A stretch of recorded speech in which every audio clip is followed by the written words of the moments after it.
960 ming so'mga masalan Rossiyaga eshik olib qo'ydim. To'g'ridan-to'g'ri Rossiyadan o'zligi olib kelishadi. Xo'p, 960 ming ichi nima qiladi? Eshik kiradi, oldi obnalichka kiradi. Agar yo'q, menga 3 ta petlar zamonlar bilan bo'ladigan bo'lsa, mana zamonlarni ko'rishingiz mumkin. Общий komplekt bo'ladigan bo'lsa, 1 200 ming so'm va ichida bir dona olsangiz ham dastavka Toshkent bo'yicha mutlaqo tekin bo'ladi. Meni nomimdan kelgan obunachilar uchun. Ko'rasizlar, xohlasanglar oynasiz bor, xohlasanglar oynaligi bor. O'zingiz uchun tanlab olsangiz bo'ladi. Hozirgi kunda mana shu oqidan bor, ob'yom katta. Shuning uchun ro'za Ramazonga juda zo'r skidka berishadi. 960 ming so'm, hamma narsasi bilan bo'lsa 1 million 200. Yo, zamoningiz yaxshilarini qo'ydiraman, siz narx shunga qarab o'zgaradi. Men egalarning nomini yozib qoldiraman, men nomdan chiqinglar. Mana sizga zo'r bor. Oq rang, yana ko'pchilik so'raydi, dizaynlar va boshqacha.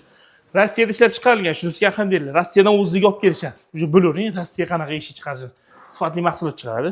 Bo'lmasa bosib oladigan joy ro'za Ramazon munosabati bilan shunaqa skidka qo'yib yuborishdi. Egalarning nomini yozib qoldiraman, meni nomimdan chiqinglar. Shu aytgan narximni qilib berishadi. Toshkent bo'yicha bir donadan boshlab dastavkani ichida qilib berishadi.